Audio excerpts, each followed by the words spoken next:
ഞാൻ ഇന്നിവിടെ ചെയ്യാൻ പോകുന്നൊരു അവൽ വെച്ചിട്ടുള്ളൊരു മിൽക്ക് ഷേക്കാണ്. അത് ശരിക്കും പറഞ്ഞാലുണ്ടല്ലോ ഭയങ്കര ഫേമസ് ആണ്, എല്ലാവർക്കും മിക്കവർക്കും ഇഷ്ടമാണ്.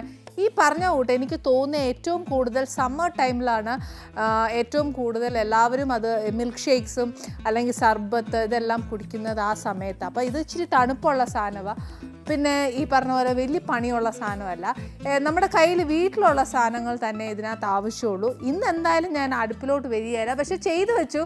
നമ്മളെ തമ്മിൽ കാണുമ്പം അടുപ്പുമായിട്ട് യാതൊരു ഞാനിതിലൊന്നും ഉണ്ടാക്കാനൊന്നും പോകുന്നില്ല. അഥവാ ചെയ്യുവാണെങ്കിൽ ഇതിന് വേണ്ടിയ സാധനങ്ങൾ ആദ്യം പറഞ്ഞുതരാം, എന്നിട്ടല്ലേ നമ്മൾ അടുപ്പിൽ എന്നാ ചെയ്യാൻ പോകുന്നതെന്ന് പറയുന്നത്. ഫസ്റ്റ് ഇതിന് വേണ്ടിയ സാധനങ്ങൾ കുറച്ച് രസകദളി പഴം, അതായത് ഞാലിപ്പൂവൻ പഴമില്ലേ, പിന്നെ വേണ്ടിയത് ഒരു ഇച്ചിരി പഞ്ചസാര, ഇത് അവലാണ്, പിന്നെ കുറച്ച് ബിസ്ക്കറ്റ്, പിന്നെ കുറച്ച് വറുത്ത കപ്പലണ്ടി, പാല്, പിന്നെ കുറച്ച് ഐസ്ക്രീം, പിന്നെ അലങ്കരിക്കാൻ വേണ്ടിയിട്ട് ഒരു ഇച്ചിരി ചെറി. ഇതിൽ എന്നെ അടുപ്പിൽ ഉപയോഗിക്കേണ്ടതെന്ന് അറിയാവോ? നമ്മൾ മേടിക്കുമ്പോൾ അവൽ ഇപ്പോൾ സാധാ അവലായിരിക്കും കിട്ടുന്നത്. ഏറ്റവും നല്ല വെളുത്ത അവൽ എടുക്കുന്നതാണ് നല്ലത്, അല്ലെങ്കിൽ നമുക്ക് ചുമന്ന അവല കിട്ടുന്നെങ്കിൽ കുഴപ്പമൊന്നുമില്ല. പക്ഷെ വെളുത്തതാകുമ്പോൾ കുറച്ചുകൂടെ പെട്ടെന്ന് അത് എന്താ പറയുക, കുതിരാനായിട്ട് എളുപ്പം അതാ. പിന്നെ എന്നാ ചെയ്യേണ്ടതെന്ന് വെച്ചാൽ ഒറ്റ ഒരു കാര്യമേ ഉള്ളൂ, വേണമെങ്കിൽ മസ്റ്റൊന്നുമല്ല, നമ്മൾ ഈ അവൽ കുറച്ച് ഡ്രൈ റോസ്റ്റ് ചെയ്യണം, അതായത് കുറച്ചൊന്ന് മൂപ്പിക്കണം, ആ ഒരു പച്ചച്ചൊവയൊന്ന് മാറാനായിട്ട്. എന്നും പറഞ്ഞ് അങ്ങ് മൊരിക്കണ്ട, ഒന്ന് ചൂടാക്കി എടുത്ത് വെച്ചേക്കണം. അത്ര മാത്രമേ ഞാൻ ഇതിനകത്ത് ചെയ്തിട്ടുള്ളൂ. ഇത് ചൂടാക്കി ഇച്ചിരി റോസ്റ്റ് ചെയ്ത് വെച്ചേക്കുന്ന അവല. ഇനി ഫസ്റ്റ് എന്നാ ചെയ്യേണ്ടതെന്ന് വെച്ചാൽ, ഈ നമ്മൾ അരിഞ്ഞു വെച്ചിരിക്കുന്ന ഞാലിപ്പൂവും പഴമില്ലേ, അതിനകത്തോട്ട് നമുക്ക് എത്രയാണ് മധുരം വേണ്ടതെന്ന് വെച്ചാൽ, ഒരു ഗ്ലാസ്സാണ് ഇപ്പോൾ ഇവിടെ ഉണ്ടാക്കുന്നത്, അതിന് എത്രയാണ് ഈ ഞാലിപ്പൂവും പഴത്തിന് ബേസിക്കലി ഇച്ചിരി മധുരമുണ്ട്. ഇനിയിപ്പോൾ അഥവാ ഞാലിപ്പൂവും കിട്ടിയില്ല എന്നുണ്ടെങ്കിൽ നമുക്ക് പച്ചപ്പഴം വേണമെങ്കിൽ ഉപയോഗിക്കാം. ഏറ്റവും ബെസ്റ്റ് ഞാലിപ്പൂവും പഴമാണ്.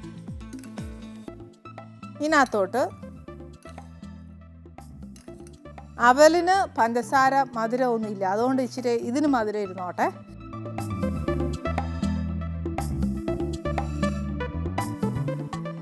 ഇതൊന്നെങ്കിൽ ഇങ്ങനെ ചെയ്യുക, അല്ലെങ്കിൽ മിക്സിയിൽ അടിക്കാം, ഏത് വേണേലും. മിക്സിയിലൊക്കെ അടിക്കുന്നതിനെക്കാട്ടിലും നല്ലത് ഇത് ഇച്ചിരി ഇങ്ങനെ ഈ കൈ വെച്ചോ അല്ലെങ്കിൽ സ്പൂൺ വെച്ചോ ഫോർക്ക് വെച്ചോ ഒക്കെ ഇല്ലേ, നല്ലതായിട്ടൊന്ന് ഉടച്ചെടുക്കുന്നതാണ് നല്ലത്. പഴുത്ത പഴമായിരിക്കണം, ഇല്ലെന്നുണ്ടെങ്കിൽ ഈ പറഞ്ഞ പോലെ ഫ്രൂട്ട് സാലഡ് പോലെ ആയിപ്പോവേ.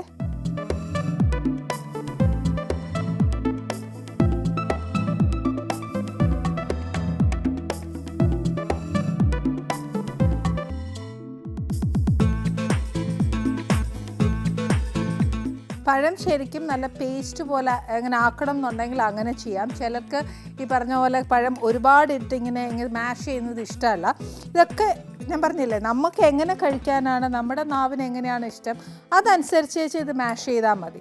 ഇപ്പം ഞാൻ നല്ലോണം മാഷ് ചെയ്യുന്നു എന്ന് കണ്ടിട്ട് അങ്ങനെ ചെയ്യണം എന്നില്ല. ചിലപ്പോൾ ഒരു പ്രാവശ്യം നമ്മൾ അങ്ങനെ ചെയ്തേച്ച് ആ കഴിക്കുന്ന ടേസ്റ്റ് നമുക്ക് ഓക്കെ ആണെന്നുണ്ടെങ്കിൽ പിന്നെ എന്നാ അല്ലേ. പക്ഷേ എൻ്റെ അഭിപ്രായത്തിൽ ഞാൻ പറയുന്നത് ഒരുപാട് മാഷ് ചെയ്യേണ്ട, ഇച്ചിരി പഴം കഴിക്കാൻ കിട്ടുന്നത് നല്ലതാണ്. അപ്പോൾ ഫസ്റ്റ് എന്താ ചെയ്യുന്നത്, ഒരു ഗ്ലാസ് എടുക്കുക, അതിനകത്തോട്ട് ഫസ്റ്റ് ലെയർ പഴം,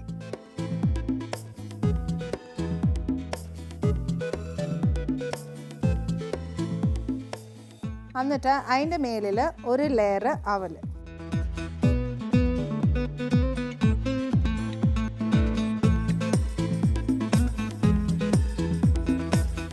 അതേപോലെ നെക്സ്റ്റ് ബിസ്ക്കറ്റ്. അതിനകത്തുണ്ടല്ലോ ഈ കാഷ്യൂനട്ടും എല്ലാം ഉള്ളതാണ്. അതിൻ്റെ മേലിൽ ഒരു ഇച്ചിരി കപ്പലണ്ടി. ഈ സെയിം സാധനം ഫുൾ ഗ്ലാസ് നമ്മൾ നിറയ്ക്കണം.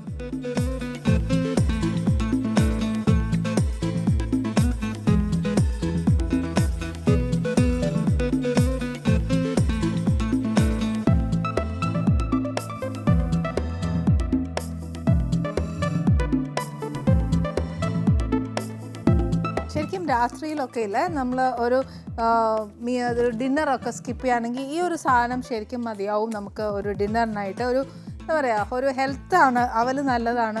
ഇതിനകത്ത് വേറെ എന്താ പറയുക, ഹെൽത്തിനെ ബാധിക്കുന്ന ഒരു കാര്യങ്ങളുമില്ല. ലൈറ്റായിട്ട് ഡിന്നർ കഴിക്കണം എന്നാണ് എപ്പോഴും ഹെൽത്ത് പറയുന്നത്. അപ്പോൾ എന്നാൽ ഇതൊക്കെ ഒരു ഗ്ലാസ് കുടിച്ച് നമുക്ക് ഇച്ചിരി വയറ് നിറയുകയും ചെയ്യും. എന്നാൽ ഒരുപാട് എന്താ പറയുക ഫാറ്റ് അടങ്ങിയതോ അങ്ങനത്തെ കാര്യങ്ങളൊന്നും ഇതിനകത്തില്ല. അപ്പോൾ ഇത്രയും ഫില്ലായി കഴിഞ്ഞ് കഴിയുമ്പോൾ നെക്സ്റ്റ് ഈ അവൽ എന്തായാലും കുതിരുകയില്ല. അപ്പോൾ എന്നാ ചെയ്യണം, ഒരു ഇച്ചിരി പാൽ അതിനകത്തോട്ട് ഒഴിക്കണേ. പഞ്ചസാര ഇടണമെന്നുണ്ടെങ്കിൽ ഇടാം, മധുരം പോരാൻ തോന്നുവാന്നേൽ.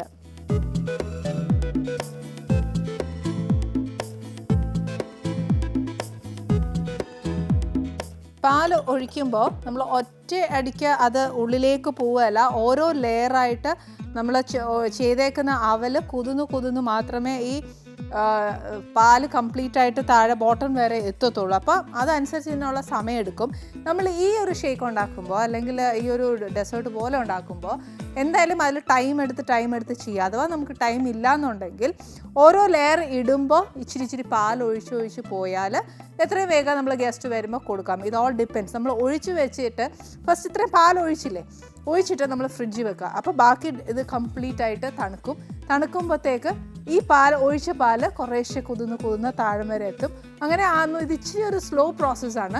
പക്ഷേ ധൃതിയാണ് എങ്കിൽ ഓരോ ലെയറിലും പാൽ ഒഴിച്ച് പോകുന്നതല്ല. പക്ഷേ അങ്ങനെ ഒഴിക്കുമ്പോൾ ഉണ്ടല്ലോ നമുക്ക് ഈ കാണുന്ന ലെയറിങ് കിട്ടുകയില്ല. അപ്പോൾ ഈ ഒരു സ്ലോ പ്രോസസ്സ് ചെയ്യുന്ന ഏറ്റവും നല്ല. ഇനി എന്നാ ചെയ്യേണ്ടത്, ഇപ്പോൾ ഒരു ഇത് ഞാൻ ഒഴിച്ചിട്ടുള്ളൂ.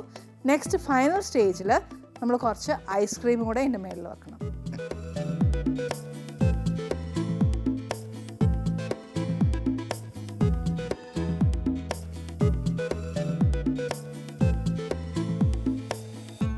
ഇനി മോർ കളർഫുൾ ആക്കണം എന്നുണ്ടെങ്കിൽ ഇടയ്ക്ക് നമുക്ക് വേണമെങ്കിൽ ടൂട്ടി ഫ്രൂട്ടീസ് ഇട്ട് കൊടുക്കാം. ഇപ്പോൾ തന്നെ ഫോർ എക്സാമ്പിൾ ഞാൻ പറയാം, നേരത്തെ ഞാൻ പറഞ്ഞില്ലേ ആ ലെയർ നമുക്ക് മിസ്സായി പോവും, അതേപോലെയാണ് സ്ലോലിയേ നമ്മൾ ചെയ്യാവുള്ളൂ. ഇനി നെക്സ്റ്റ് ഈ പറഞ്ഞ പോലെ ഒരു ചെറിയോ എന്തെങ്കിലും മതി, അല്ലെങ്കിൽ ഒരു പോമിഗ്രാനേറ്റോ എന്തെങ്കിലും വെച്ചാൽ മതി. ഒരു കളർ ചേഞ്ച് അല്ലെങ്കിൽ ഒരു മിൻറ്റോ എന്തെങ്കിലും ഒരു വൈറ്റിനകത്ത് ഒരു ക്വയറ്റ് ഡിഫറെൻ്റ് ആയിട്ടൊരു ചേഞ്ച്.